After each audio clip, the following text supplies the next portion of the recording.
sahabat budaya Belitung Timur, dimanapun kalian berada, saya, Sarah Zartika, bersama Bapak Fedriko, akan mengajak kalian semua untuk menapaki warisan budaya dan jejak sejarah yang ada di Belitung Timur. Nah Pak, kalau boleh saya tahu, sekarang kita sedang berada di mana ya Pak? Kita sekarang berada di bukit yang tertinggi di Kota Manggar.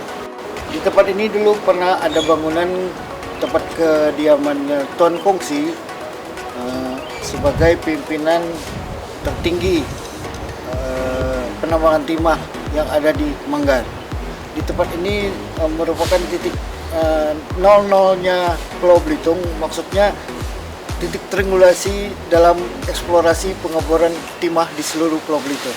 Bangunan ini dulu berdiri sekitar tahun 1876 yang khusus dibuat untuk kediamannya Tuan Kongsi.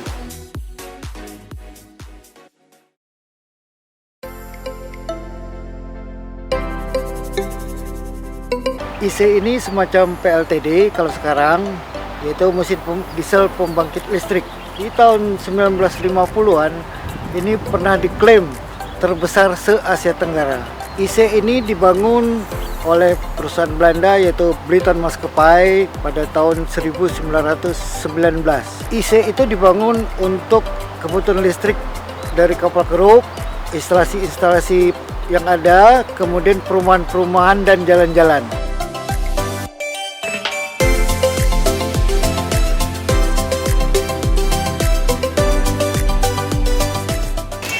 Pak, mungkin Bapak bisa menceritakan sedikit tentang sekolah SMK ini, seperti sejak kapan didirikan dan bagaimana sistem sekolah ini berjalan. Oke, baik, terima kasih. SMK Stania atau yang dulu lebih dikenal dengan AC didirikan pada tahun 1928 sebagaimana tertera di bangunan. Sampai saat ini filosofi dari pembangunan sekolah kejuruan di SMK Stania terdapat di sisi kanan bangunan gambar listrik jurusan teknik instalasi tenaga listrik, dan di samping kiri gambar jangka. Itu filosofinya merupakan jurusan mesin yang mana degradasinya kalau di saat itu gambar itu dengan meja gambar dan pakai jangka, sekarang itu revolusinya lebih ke era industri 4.0, lebih ke aplikasi. Mungkin itu sampai saat ini 92 tahun sekolah ini masih memegang teguh jurusan teknik instalasi tenaga listrik dengan jurusan mesin. Pak, untuk kepada Pak Fedriko, Pak, mungkin Bapak bisa menceritakan sedikit sejarah itu terkait sekolah ini dengan timah, Pak. Apakah ada sejarah intinya dari sini?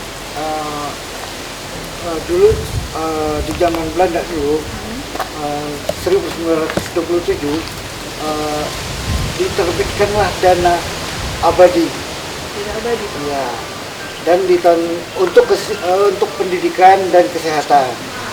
Maka di tahun 1928 berdirilah sekolah ini yang bernama Amba Kursus.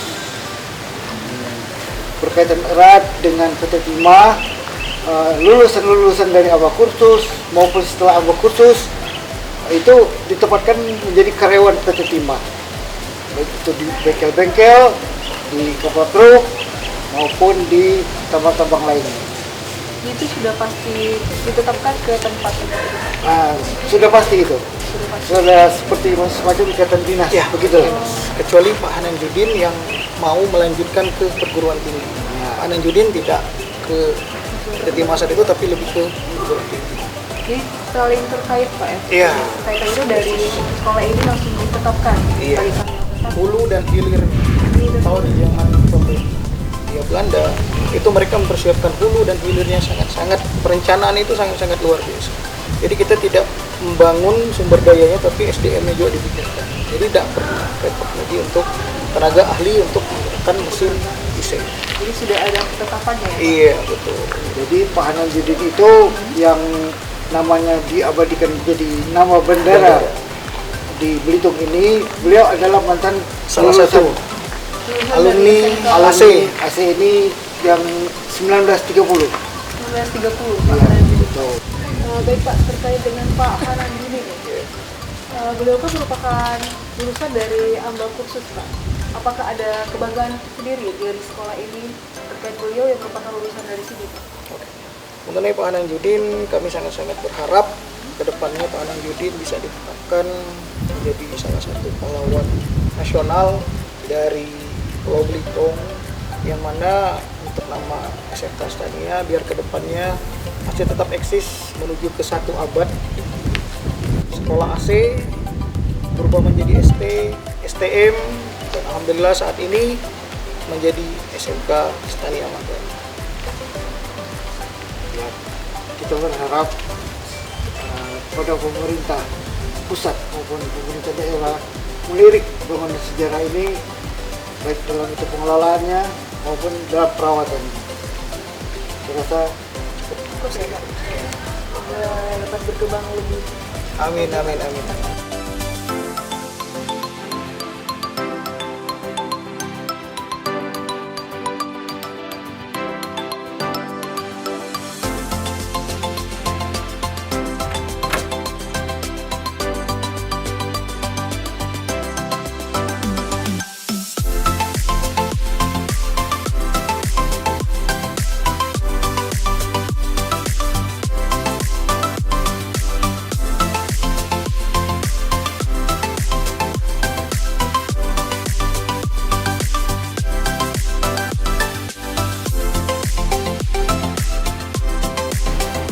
Dengan melihat meja gambar ini, kita bisa merasakan bahwa semangat belajar dari pelajar masa lalu itu sangat tinggi dan tidak menutupi dan tidak menghentikan kreativitas mereka untuk bisa selalu berkreativitas pada zaman itu dengan peralatan yang sederhana, tidak seperti pada saat zaman sekarang.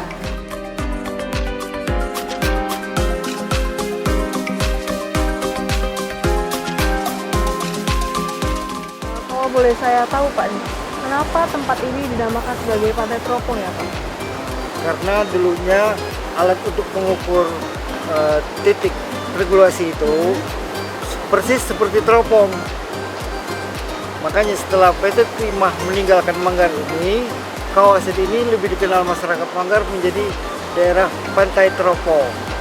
Kalau lebih tepatnya, kapan tempat ini tuh dibangun untuk sebagai titik regulasi Pak? Itu udah dari sejak zaman Belanda dulu. Udah lama ya Pak? Sudah. Fungsi dari tempat ini sendiri apa ya Pak? Ya, untuk menentukan titik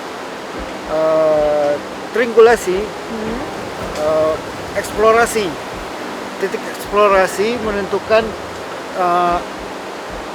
kapal keruk yang ada di lepas pantai Manggar ini mencari timah.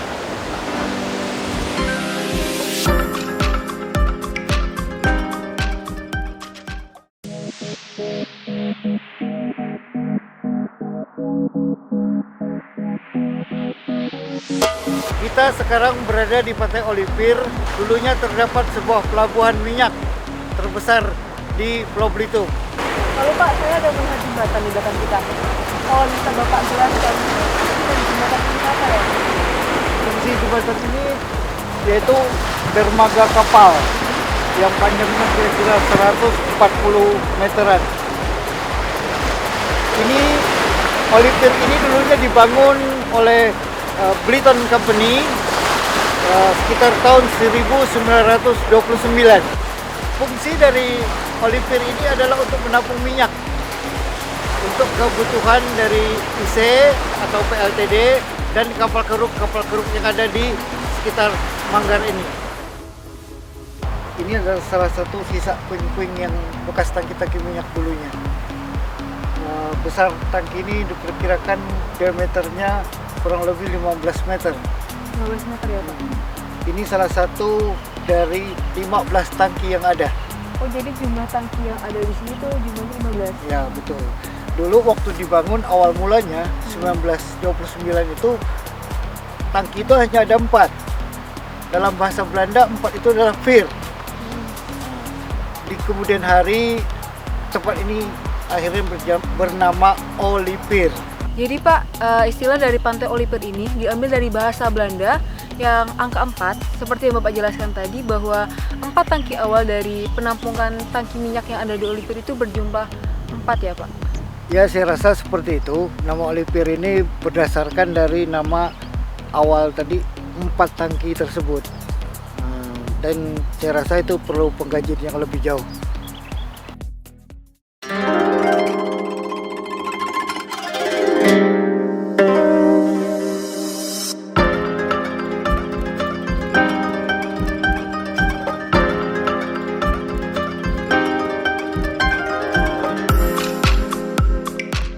pada kali ini saya diajak oleh Pak Riko melihat pelabuhan kecil yang sangat tua.